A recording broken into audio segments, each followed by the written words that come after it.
नमस्कार दोस्तों, स्वागत है आपका अपने YouTube channel Alia exam quiz में। देखिए, जो कक्षा 10 की पुस्तक चला रही थी यहाँ पर राजस्थान का इतिहास एवं संस्कृति, ठीक है। तो आज इसकी यूनिट नंबर 4 पढ़ेंगे, राजस्थान के वस्त्र और आभूषण। इससे पहले हमने 3 यूनिट कंप्लीट कर दी है। अगर आपने नहीं देखी है तो आप प्लेलिस्ट के अंदर जाकर वहाँ पर सारी की सारी वीडियो देख सकते हैं। तो आने वाली रीट परीक्षा फर्स्ट ग्रेड, सेकंड ग्रेड सभी के लिए ये क्लास बहुत महत्वपूर्ण क्लास होने वाली है। तो आप बिना स्किप किए पूरा ज़रूर देखना और चैनल पर पहली बार है तो सब्सक्राइबर ज़रूर कर लेना, ठीक है। तो चलते हैं, स्टार्ट करते हैं। देखिए, अध्याय 4 है राजस्थान के वस्त्र और आभूषण। तो पढ़ते हैं, इसको पूरा विस्तार से पढ़ेंगे। किसी भी क्षेत्र की वेशभूषा वहाँ की जलवायु, उपलब्ध संसाधनों व संस्कृति से प्रभावित होती हैं। अगर हम राजस्थान की बात करें तो तमाम आधुनिकता के बाद भी यहाँ की वेशभूषा पर संस्कृति की अमिट छाप बरकरार है। राजस्थानी वेशभूषा की सबसे खास बात है इसका रंग और जो बिरंगापन है, यही इसकी खास बात है। वैसे तो सभी रंग राजस्थान में प्रयुक्त होते हैं, पर लाल रंग में जितनी विविधता व जितने प्रकार मिलते हैं वह अद्भुत हैं। इसलिए तो कहा गया है कि मारू थारे देश में उपजे 3 रतन, एक डोला, दूजी मारवण, तीजो कसुमल रंग। कसुमल अर्थात यहाँ पर लाल रंग बताया गया है, ठीक है। तो आप पढ़ते हैं यहाँ पर सबसे पहले पुरुष परिधान। देखिए, कालीबंगा और आहड़ सभ्यता की काल से ही राजस्थान में सूती वस्त्रों का चलन था। इन स्थानों से उत्खनन में प्राप्त कई कातने के चक्र और तकली इस बात के प्रमाण हैं कि उस काल के लोग रुई के वस्त्रों का उपयोग करते थे। जनसाधारण में वस्त्रों का प्रचलन कम था। यह परिपाटी हमें आज भी दिखाई देती हैं, जहाँ राजस्थान में प्रत्येक गांव में धोती व ऊपर ओढ़ने के पछेवड़ी के सिवाय अन्य वस्त्रों का प्रयोग कम किया जाता है। सर्दी में अंगरखी का प्रयोग प्राचीन परंपरा के अनुकूल है, ठीक है। तो सर्दी के अंदर ये अंगरखी का प्रयोग करते थे जो पुरुष थे। विभिन्न प्रमाणों से ज्ञात होता है कि राजस्थान में पुरुषों में छपे हुए तथा काम वाले वस्त्रों को पहनने का प्रचलन था। सिर पर गोलाकार मोटी पगड़ी पल्लों को लटकाकर पहनी जाती थी। धोती घुटनों व अंगरखी जांघों तक होती थी। विविध व्यवसाय करने वाले के परिधानों में भी अंतर था। राजस्थान में चित्रित अनेक कल्पसूत्र सामान्य व्यक्ति से लेकर राजा महाराजाओं के परिधान पर अच्छा प्रकाश डालते हैं। इनमें राजाओं के मुकुट और पल्ले वाली पगड़ियाँ, दुपट्टे, कशीदा की गई धोतियाँ और मोटे अंगरखे बड़े ही रोचक यहाँ पर दिखाई देते हैं।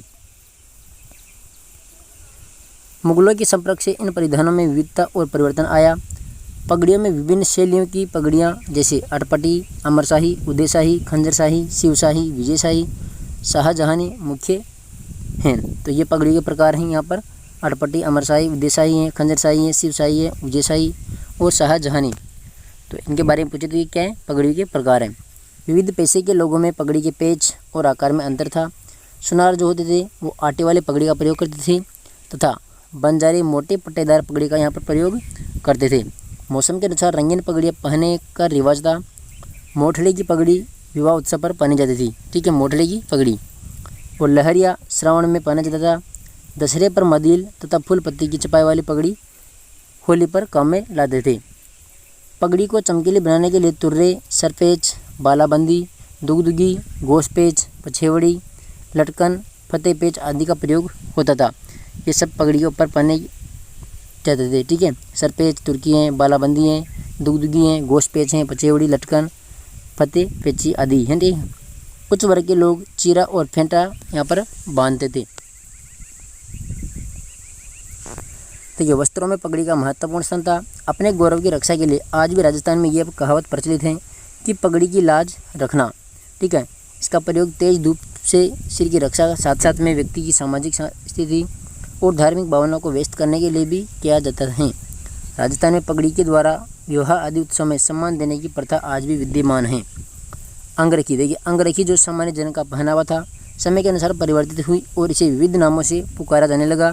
अंगरखी को विविध प्रकार तथा आकार में बनाया जाने लगा, जिन्हें तनसुख, दुतई, ये पगड़ी के प्रकार हैं, ठीक है।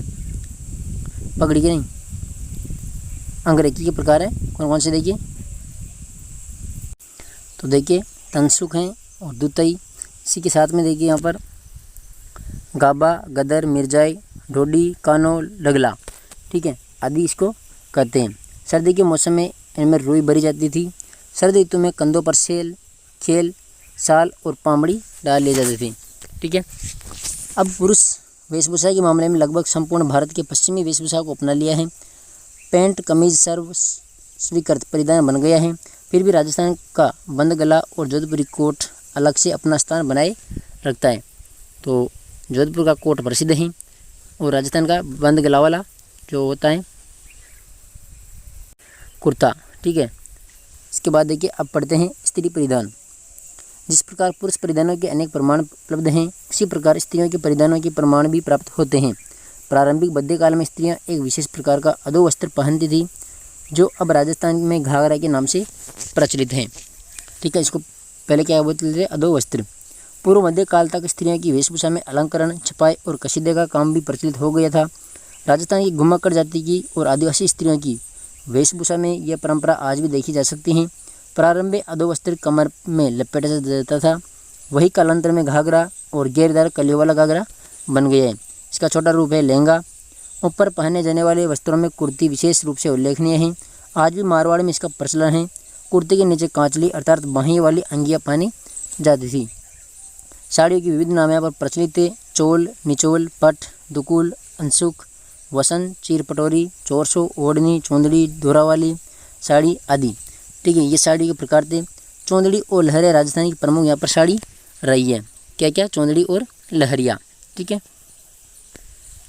इसके बाद देखिए स्त्रियों के परिधानों के लिए कई प्रकार के कपड़े प्रचलित थे, जिन्हें जामदानी, किमखाब, टसर, छींट, मलमल, मखमल, पारचा, मसरू, चीक, इलायची, महमूदी चीक, मिर बादला, नौरंग शाही, बहादुर शाही, फरुख शाही छींट, बाफ्ता, मोबजामा, गंगाजली आदि नाम से इनको जाना जाता था। अब राजस्थान के वस्त्र उद्योग की प्रमुख विशेषता क्या क्या हैं, तो इसके बारे में पढ़ते हैं। देखिए सवाई जयसिंह के द्वारा स्थापित 36 कारखानों में कुछ वस्त्रों से संबंधित थे, यथा खीवन खाना, रंग खाना, छापा खाना, जहाँ क्रमशः कपड़े सिले, रंगे एवं छापे जाते थे। सामान्यतः रंगाई का काम रंगरेज या फिर नीलगर करते थे। रंगे जाने वाले वस्त्रों में पगड़ियाँ, साफे, ओढ़नी, घाघरे तथा अंगरखी प्रमुख हैं। ठीक है। इनको अलग अलग रंग से रंगा जाता था। रंगाई के प्रमुख प्रकार थे पोमचा, लहरिया और चौंदड़ी। इनके अलावा रंगरेज चौकड़ी, चौकड़ी का जाल, पतंगा और धनक आदि भांति भी रंगते हैं। पोमचा का अर्थ है कमल फूल के अभिप्राय युक्त ओढ़नी। ठीक है। नवजात शिशु की माँ के लिए मातृपक्ष की ओर से बेटे के जन्म पर यहाँ पर पीला पोमचा और बेटे के जन्म पर गुलाबी पोमचा देने की परंपरा। तो जो नवजात शिशु होता है तो उनकी माँ के लिए जो माता की ओर से मतलब अपने पीहर की ओर से बेटे के जन्म पर पीला पोमचा यहाँ पर पहनाया जाता था और बेटी के जन्म पर गुलाबी पोमचा देने की यहाँ पर परंपरा रही है। श्रावण में विशेषकर तीज के अवसर पर राजस्थान की स्त्रियाँ लहरिया बांध की ओढ़नी तथा जो पुरुष होते हैं वो लहरिया पगड़ी यहाँ पर पहनते हैं। कौन से अवसर पर? श्रावण में तीज के अवसर पर। इसके बाद देखिए लहरिये 1, 2 या 3, 5 और 7 रंगों में यहाँ पर बनाए जाते थे। 5 संख्या शुभ मानी जाती है, अतः मांगलिक अवसरों पर पंचरंगी यहाँ पर जो लहरिया होता है वो पहनने की परंपरा रही है। लहरी की कई भांति प्रचलित थी। प्रतापशाही लहरिया का उल्लेख साहित्य में यहाँ पर मिलता है। जयपुर के रंगरेज और नीलगर राजशाही लहरिया रंगते थे, जिसमें चमकदार गुलाबी रंग की आड़ी रेखाएं बनती थी। यदि आड़ीदारियाँ केवल एक ओर से हो तो वह लहरिया तथा दोनों ओर से एक दूसरे को काटती हुई आ रही हो तो मोठड़ा कहलाता है। समुद्र लहर का लहरिया जयपुर के रंगरेज रंगते हैं। इसमें चौड़ी चौड़ी आड़ीधारियाँ बनती हैं। समुद्र लहर भी 2, 3, 5 और 7 रंगों में यहाँ पर बनता है। बंद तकनीक में चुनरी के बंदेज सर्वाधिक लोकप्रिय हैं। कोई भी मांगलिक कार्य चुनरी के बिना अपूर्ण है। जोधना अर्थात जोधपुर की बनी चुनरी के रंग बड़े चमकीले, टिकाऊ और बंदेज बारीक होती हैं। सिक्कर या शेखावाटी के बंदेज की गिनती भी यहाँ पर बारीक बंदेजों में होती हैं। ठीक है। तो बंद तकनीक में चुनरी के बंदेज सर्वाधिक यहाँ पर लोकप्रिय माने जाते हैं। इसके बाद देखिए पहले राजस्थान में मलईगिरी अर्थात भूरे रंग में रंगा हुआ जो वस्त्र हैं वस्त्रों से तक सुगंधित रहता है। सिटी पैलेस जयपुर में रखी हुई महाराजा स्वाई राम सिंह द्वितीय की जो अंगरखियाँ हैं अभी तक सुगंधित हैं। अमोवा का प्रयोग शिकारी करते थे और खाकी रंग से यहाँ पर मिलता जुलता था ये। अमवा, ठीक है, जिसको जो वो शिकारी होते थे वो इनका प्रयोग करते थे। हाथ छपाई का काम संपूर्ण राजस्थान में होता है। पिपाड़, जोधपुर एवं पाली में बड़े सशक्त अलंकरण छपते हैं, जिनमें लाल, काले, नीले और हरे रंगों की प्रमुखता रहती है। बाड़मेर अजरक प्रिंट से छपे वस्त्रों के लिए यहाँ पर विख्यात हैं।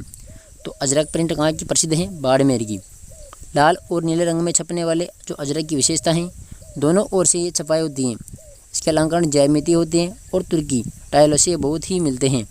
आहड़ और भीलवाड़ा में मुख्य रूप से लाल और काले रंग में चुनरी की छपाई होती हैं, पर ओढ़ने को आकर्षित बनाने के लिए तोता, मोर और ऐसे ही फूल पत्ती पीले, गुलाबी और हरे रंग से बना देते हैं। अकोला में बड़े पैमाने पर छपाई के कारण यह कस्बा सीपों का अकोला कहलाता है। बगरू जयपुर में अपने शाही वेगर काला लाल छपाई के लिए विश्व ये विख्यात रहा है, जिसमें मटिया रंग की ज़मीन पर लाल काले में फूल पत्ती, पशु पक्षी और अनेक प्रकार के यहाँ पर संयोजन बनाए जाते थे। देखिए, सांगानेर जयपुर में अन्य स्थानों से भिन्न प्रकार के अत्यंत ही उत्तम प्रकार की सुरुचिपूर्ण अलंकरण छपते हैं। यहाँ के चिपों का प्रमुख योगदान सुंदर, सौम्य और मोहक रंगों तथा लयात्मक बूटियों में है। पंखुड़ियों के घुमाव, पत्तियों के झुकाव और फूलों की बारीकी देखकर प्रतीत होता है कि मानो टप्पा बनाने वाली खरादी ने इन फूलों का वैज्ञानिक नाम अध्ययन किया होगा। अब यहाँ देखिए, क्या आप जानते हैं कि सांगानेरी हैंड ब्लॉक प्रिंट और बगरू हैंड ब्लॉक प्रिंट तथा कोटा डोरिया को हैंडीक्राफ्ट से संबंधित श्रेणी में भौगोलिक संकेतक प्राप्त हो चुका है। भौगोलिक संकेतक औद्योगिक संपत्ति का एक पहलू है, जो किसी उत्पाद के देश या उत्पत्ति स्थान का हवाला देते हैं, जो ऐसी गुणवत्ता व विशिष्टता का आश्वासन देते हैं जिनका संबंध अनिवार्य रूप से उस परिभाषित भौगोलिक स्थान, क्षेत्र या देश के साथ में होता है। बुनकरों द्वारा उत्कृष्ट कपड़े में कैथून, मांगरोल बारा का मसूरिया, तनसुख, मथाने जोधपुर की मखमल, बीकानेर जैसलमेर की ऊन विद मूल्यवान परिधान बनाने के काम आते हैं। टुकड़ी मारवाड़ी के देसी कपड़ों में सर्वाधिक मानी जाती हैं। यह जालौर और मारोट कस्बों में अच्छी बनती थी। वस्त्रों को सजाने के लिए चटापटी के अंतर्गत किसी आकृति को कपड़े में काटकर दूसरे कपड़े पर टाक दिया जाता था। इसका प्रयोग जानवरों के वस्त्रों, ऊँट, बैल आदि की झूले, बहली, रथ आदि के पर्दे और तंबू कनातों को सजाने के लिए किया जाता है। वस्त्रों को बनकिला बनाने के लिए गोटा टाकते थे।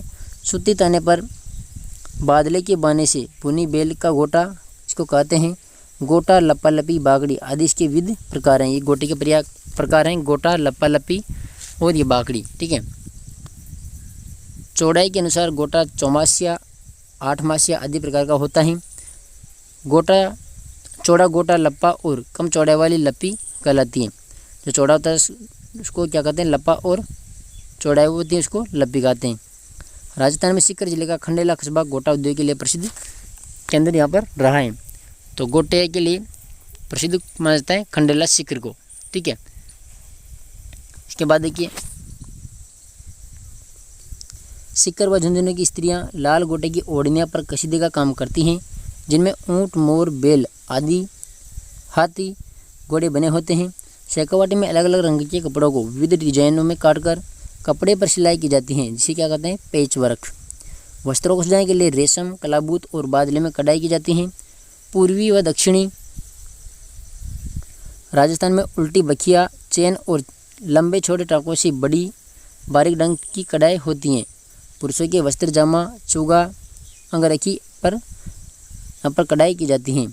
पश्चिमी उत्तरी राजस्थान में चमकीले रंग के रेशम से लाल काले रंग के कपड़े पर मोटे मोटे टाकों से भराव करके बीच बीच में शीशे के टुकड़ों का जुड़ाव होता, जो वस्त्रों को भड़कीला बना देते हैं। जैसलमेर, बाड़मेर आदि क्षेत्रों में ऐसी कढ़ाई आज भी प्रचलित हैं। देखिए, अब बात करते हैं यहाँ पर आभूषणों की। सुंदर दिखाई देना प्रत्येक मनुष्य की चाह है और राजस्थान के निवासी इसके अपवाद नहीं है। स्त्रियों में यह चाह कदाचित पुरुषों की तुलना में थोड़ी अधिक होती है। राजस्थान में प्राचीन काल से आभूषणों के प्रयोग के प्रमाण मिलते हैं। कालीबंगा और आहड़ सभ्यता के काल में स्त्रियां मिट्टी और चमकदार पत्थरों के आभूषण धारण करती थी। कुछ संघकालीन मिट्टी के खिलौनों और फलकों से ज्ञात होता है कि स्त्रियां हाथों में चूड़ियां और कड़े, पैरों में खंडवे और गले में लटकन वाले हार पहनती थी। ये सोने, चांदी, मोती और रत्नों से निर्मित थे। निर्धन स्त्रियां कांसा, पित्तल, तांबा, कौड़ी, सीप व मूंगे के गहनों से खुद को सजा जाती थी। हाथी दांत से निर्मित आभूषण भी प्रयुक्त किए जाते थे। मध्यकाल तक आभूषणों की बनावट में काफ़ी परिवर्तन आए। तत्कालीन साहित्य और शिल्प में इसकी अनेक वानगियाँ देखी जा सकती हैं। ओसिया, नागदा, देलवाड़ा, कुंभलगढ़ आदि की मूर्तियों में कुंडल, हार, बाजूबंद, कंकण, नुपुर, मुद्रिका आदि के अनेक रूप और आकार प्रकार दृष्टिगत होते हैं। आभूषणों के ये प्रकार वर्तमान काल तक प्रचलित हैं। देखिए, स्त्रियों के द्वारा सिर पर बांधे जाने वाले गहने को बोर, बोरला, शीशफूल, रखड़ी और टिकड़ा कहा जाता है। तो सिर पर पहने जाने वाले आभूषण कौन कौन से हैं? बोर, बोरला, शीशफूल, रखड़ी और टिकड़ा। कंठ में धारण किए जाने वाले आभूषण हैं। देखिए, कंठ में क्या क्या पहनते हैं? यहाँ पर कंठ में पहने जाते हैं थमड़ियों, थेड़लो, आड, मुंडिया, झालरा और ठुसी। ये कंठ के आभूषण हैं। इसके बाद देखिए, गले में और वक्ष पर धारण किए जाने वाले आभूषणों में तुलसी, बजंती, हालरो, हांसली, तिमणियों, पोत, चंद्रहार, कंठमाला, हमेल, हाकर, मांदलिया, चपकली, हंसहार, सरी, कंडी आदि प्रमुख हैं। तो ये गले में पहने जाने वाले आभूषण हैं। इसके बाद देखिए, कानों में पहने जाने वाले आभूषणों के अंदर कर्णफूल हैं, पीपल पत्रा हैं, फूल झुमका, अंगोटिया, जेला, लटकन, टोटी आदि। और हाथों में कड़ा, कंकण, मोकड़ी, लाक्षी निर्मित चूड़ी, कांतरिया, कांच की चूड़ी, नौगरी, चाट, गजरा, गोखरू, चूड़ी ये प्रमुख हैं। इसके बाद देखिए, इसी प्रकार उंगलियों में बीटी, दामन, हथपान, छड़ा, पाँव में कड़ा, लंगर, पायल, पायजेब, घुंघरू, नुपुर, झांझर, नेवरी आदि पहने जाते हैं। इसके बाद देखिए, नाक में नथ, पेसर, बारी, बोगली, कांटा, चुन्नी, चौप, बवर, कड़ी आदि को कमर में कंदोरा या फिर करदनी पहने जाते हैं। दांतों में सोने के पत्थर की खोल बनाकर चढ़ाई जाती थी, इसे रखन कहते हैं। किसी स्त्री के द्वारा दांतों के बीच में सोने की कील जड़वाना ये चूप कहलाता है। ठीक है, तो चूप दांतों के आभूषण हो गए। इसके बाद देखिए, राजस्थान में पुरुष भी अनेक प्रकार के आभूषण धारण करते हैं। कानों में मुर्कियाँ, लौंग, झाली, छिलकड़ी, हाथों में बाजूबंद, कड़ा, नरमुख और उंगलियों में अंगूठी, बीठियाँ, मुंदलियाँ आदि पहनने का रिवाज था। अब काफ़ी कम हो गए हैं, लेकिन ग्रामीण क्षेत्रों में अब भी आभूषण पहने जाते हैं। बच्चों को विविध प्रकार के आभूषण पहनाए जाते हैं। बच्चों के कंठ में हंसुली और हाथ और पाँव में कड़े और कानों में मोती या लूंग पहनाए जाते हैं। हाथ और पाँव के कड़ों को कड़ुलिया कहते हैं। और पाँव में पहनाए जाने वाली पतली सांकली जिसमें घुंघरियाँ फाँद दी जाती हैं, जिसको क्या कहते हैं? झांझरिया या फिर झाझरिया। इसके बाद में देखिए, इसे पेंजनी भी कहते हैं। राती छीतरी में सोने का खीरा, मूंग का आँखा और रतन संकर बांधकर तैयार किया गया बच्चों के गले या कंठ का श्रृंगार, जिससे रत्यावड़ी या गांठ गुमड़े नहीं हो, इसे नजरिया कहलाता है। बच्चों का कान सिधवाकर सोने या जस्ते की कुड़क पहना दी जाती हैं। इसके बाद देखिए, बाद में इन्हीं छिद्रों में मोती, लूंग, गुर्दा, मुर्की या फिर बाली आदि आभूषण पहना दिए जाते हैं। ठोस सोने की कुड़क यहाँ पर मुर्की कहलाती हैं। तो ये आभूषण आप देख रहे हो। यहाँ पर देखिए, राखड़ी बोर सिर पर हैं, टीका, शीशमहल ये भी सिर पे हैं, झेला यहाँ पर कान में, टोटिया कान में हैं, कुंगाली गले का आभूषण है और ये हालरो हैं। इसके बाद देखिए, लौंग नाक का है और कटोर भी नाक का है। इसके बाद बजंटी गले का है, थमड़ियों गले का आभूषण है। पैर के आभूषण आप देख रहे हो, कड़ा, टकना है, आंवला है, हीरा नामी, मक्या, चौफुली, नेवरी, जीवी, कड़ा, तोड़ा, छड़ा, ये गोठियाँ। ठीक है, और इधर देखिए, बाजू के अंदर है बाजू, बुजबंद, अंगण, टड्डी। और हाथ के आभूषण गोखरू, चूड़, नौगरी, आंवला, हथपुल हैं और मुंदड़ी और बिटिये अंगुले के आभूषण हैं। देखिए, राजस्थान में आभूषण निर्माण की बहुत बड़ी समृद्ध परंपरा रही है। राजस्थान की राजधानी जयपुर की स्थापना के समय इसके संस्थापक के मनोमस्तिष्क में आभूषणों की कितनी महत्ता थी, इसका भान इस बात से होता है कि उन्होंने जयपुर के प्रमुख बाजार का नाम जौहरी बाजार रखा। यहाँ की सबसे प्रमुख चौपड़ का नाम माणक चौक रखा, क्योंकि माणक को रत्नों का सरजात माना जाता है। वर्तमान में जयपुर अपने आभूषणों और रत्न व्यवसाय के लिए विश्व प्रसिद्ध हैं। राजस्थान के कुछ नगर अपनी विशिष्ट आभूषण निर्माण शैली के लिए भी प्रसिद्ध हैं। नाथद्वारा श्री नाथ जी की नगरी है, जो अपने चांदी के आभूषणों, तारकसी, धातु के बारीक तारों से निर्मित के लिए प्रसिद्ध हैं। इसी प्रकार प्रतापगढ़ की थेवा कला प्रसिद्ध है, जिसमें कांच के बीच सोने का बारीक काम किया जाता है। तो थेवा कला प्रतापगढ़ की प्रमुख है। पूरे देश में अपनी अलग ही पहचान ये रखती है। ठीक है, तो ये थे राजस्थान के वस्त्र और आभूषण। जो इसके महत्वपूर्ण प्रश्न हैं वो अगली वीडियो के अंदर हल करेंगे। तो आशा करता हूँ वीडियो सभी को अच्छा लगा हुआ। तो चैनल पर पहली बार आए तो सब्सक्राइब जरूर कर दें और वीडियो पसंद आए तो लाइक ज़रूर करें। तो मिलते हैं नेक्स्ट वीडियो के साथ में। धन्यवाद।